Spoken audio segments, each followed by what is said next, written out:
Who did she get for the expert, and how do they gain access to the Dominion database or the Okay, software?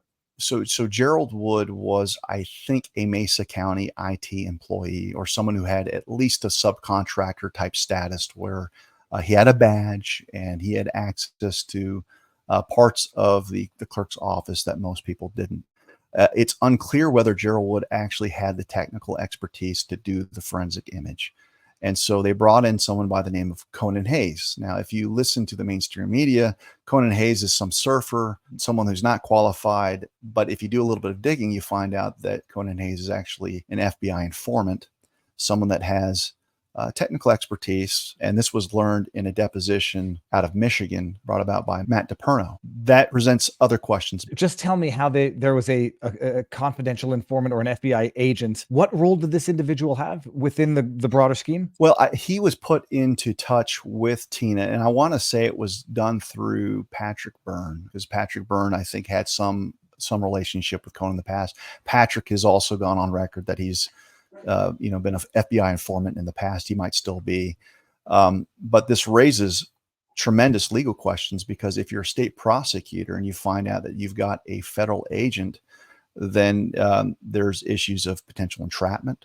There's issues of whether or not there's giglio material, where if you've got an informant and someone's been untrustworthy in the past and hasn't testified or has participated in shenanigans, the prosecution actually has to disclose that as a matter of law.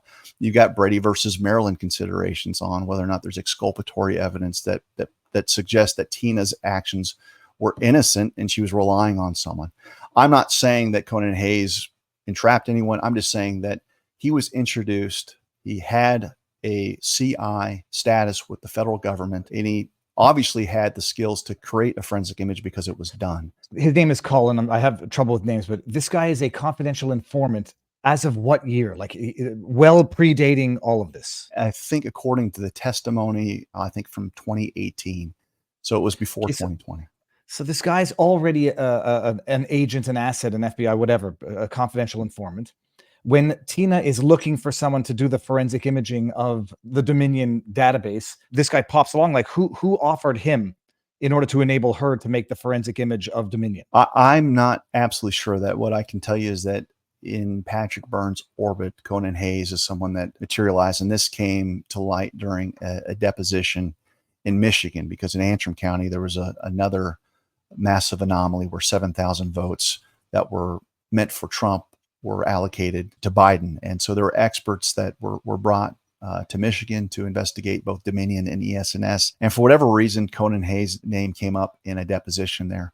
So I don't know the mean methods of introduction or how that happened. But when I found that out, there was this idea that somehow we had to keep, not we, because I wasn't part of the investigation, but the royal we had to keep his identity secret, because they didn't want to out someone that was a federal informant. But the idea being that Gerald Wood is the guy with the official credentials that can get you into the room, and Tina, as someone who has authorization to investigate, brings in this expert to take a look at the equipment. Yeah, and that would be Conan. And so there's this kind of sleight of hand projection that somehow Conan Hayes is impersonating Gerald Wood. That wasn't the case. There are signal communications where Gerald was part of this team effort. In fact, after the quote unquote breach from Tina's team, if you want to classify it as that, there is a text message from Gerald Wood saying, "I was glad to help out, and I do hope that the effort proved fruitful." So this is a guy that was in complete agreement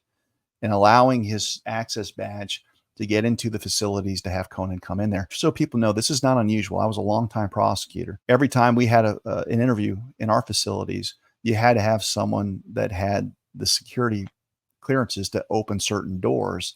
That doesn't mean that you're impersonating the sheriff if you happen to go in there and be interviewed. And so it's a very specious argument. Well, it's fascinating, actually, because so Tina Peters is when she says something's going on. I've been apprised of this. I need to make, or I would like to make, a forensic image of the Dominion software, whatever. I don't have the expertise to do it. This guy Conan does. So I'm going to go ask Gerald Wood, who's the gatekeeper to the access point, if my expert can come in and make a forensic image and whatever, for whatever purpose. Gerald Wood says yes. And then this FBI agent or informant goes in, who's working with authorities. I want to know how she gets arrested in the first place, but we'll get there in a sec. Gerald Wood allows entry to Conan and is going to then later on say, Tina duped me as to this guy's credentials and the authority that he or she ever had to access it, and I'm just a victim who let them in, and that's the evidence of one of the charges, which was influencing a public official. Well, yes, in a way, because now it's disputed, right? Because at first Gerald is assisting, he's part of the team, he wants to do the right thing by America, and then at some point he gets pressed and starts changing his story. And so when he's cross-examined during the trial, it becomes very, very apparent that he's got selective memory. I don't remember being on a signal chat, even though they were able to confirm that the number in there was his. And so he changed his story. When Tina's team wanted to do further rebuttal examination of Gerald Wood, he was served in open court with a subpoena to make sure that he could stick around. The judge actually wouldn't allow Gerald Wood to be served with the subpoena in open. Yeah, I didn't think you could serve people in court, but it might have been a Quebec thing at least, and that's a hazy memory. But but it's kind of weird because if someone followed him out the door, yeah, you get him as. And attempts were made, but it's almost like this tag, you're it. I don't have to take the subpoena. But the intention was clear that Tina's team did not release Gerald from the trial. Now, he was subpoenaed by the prosecutors. They were going to release him, but it's like they got what they wanted out of him. And then they want to get him out of the courtroom as quickly as possible so he can't be scrutinized. And so to avoid that, Tina's attorneys basically are sitting there going, you're not going anywhere. Here's a subpoena. I think that was legal error on behalf of the judge to not honor the effectuation of service, or at least have some type of ability to have him come back on the stand as a rebuttal witness. What does Conan do after he mirrors the Dominion? After he mirrors the Dominion system, what does he do with the mirror? Like, is that when he goes to the authorities and says, we got her, she let me in and she did it, and now we go arrest her? Well, I don't think that's what Conan did. Again, I don't know Conan Hayes very well. I'm actually very, very wary of any time an FBI informant, good or otherwise, is involved. My spidey sense starts tingling. Because there are legitimate questions about access to these systems. And my understanding is that even though Conan performed the forensic image, he did not do analysis on the image. That was then turned over to people that had a greater degree of expertise, and that would be Jeff O'Donnell and Dr. Walter Doherty.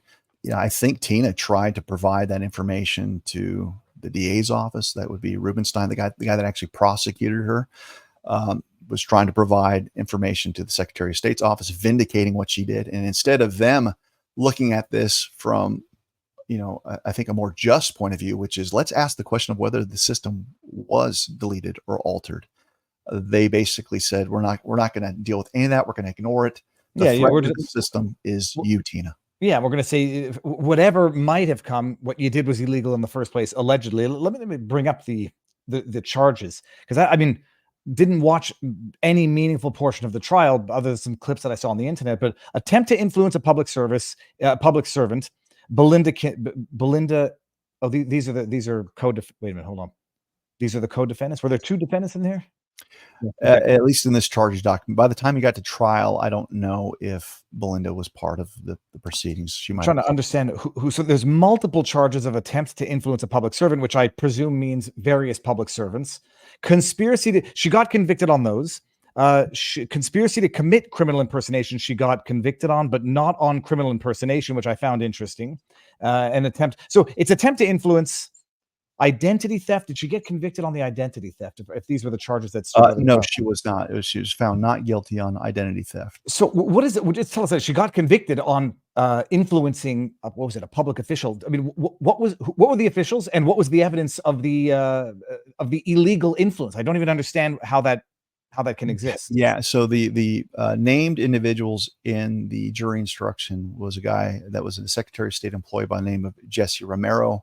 There's a Mesa County employee by the name of David Underwood, and another Secretary of State employee by the name of Danny Casillas. And I think what happened was that when Tina was notified that there was going to be a trusted build of some kind, these individuals gave directives on exactly how they expected things to be done, on who could be there, on whether it was open to the public. And by the way, they don't have the legal authority to close these things down from the public. They don't have the legal authority to tell her how to preserve records or stand by, because Mesa County owned the equipment. and Tina was the legal custodian that had government authorization to preserve all the records. And so you've got this kind of conflict of powers between the Secretary of State's office and Tina's office. And this is one of the things that people don't understand, is that you run the elections through concurrent jurisdiction. It's not like the Secretary of State comes down there and counts your ballots and certifies your tabulators for use. That's all on the local officials. So they're trying to flex in this way that you're going to do this. And when Tina pivoted from their directives to uphold her legal responsibilities, they saw this as influence, as deceit, as grounds to go after her. So it's a very amorphous way, but it's basically a old public corruption statute. This is, when you think of bribery, this would be the statute that you would use. Well, when I think of bribery, there's an underlying crime, which is, the actual bribe. I presume with an attempt to influence a public servant, there has to be an illicit method of the influence. Like, what was the illicit method through which Tina was attempting to influence these various public servants? So they are arguing that by grafting in Cohen Hayes into the process, that was the illicit means, but there's no legal breakdown on who you can hire, who you can bring in. This is basically them just making up out of whole cloth violations that aren't codified. And so what you'll find in most, this is as an attorney, but in many cases you have specialists. Most of your garden variety IT experts at, even at a sheriff's office wouldn't know how to do a forensic image of an election management system. There's very few people, at least at the time, that were capable of doing that and making sure that they observed the law. So it's not unusual for me as a former prosecutor to bring in cyber experts with a specific field, but they weren't employees of my office. There's someone that they would come in and effectively had a kind of special investigator status that was temporary. Not all of this is done in paperwork. It's not like you've got a letter of engagement. Sometimes it's more formal than others. But for Tina to be the legal guardian of the system, to bring in someone with system expertise and have the watchful eye, at least for some of the time, of Gerald Wood, that's not a deceptive practice. Now, was she probably not trying to put Jenna Griswold on high alert to notify her of what she was doing? Probably not, because she was probably concerned that as a whistleblower, as a potential whistleblower, Jenna Griswold was going to send people there to shut her down, to not comply with the preservation that was required under state and federal law.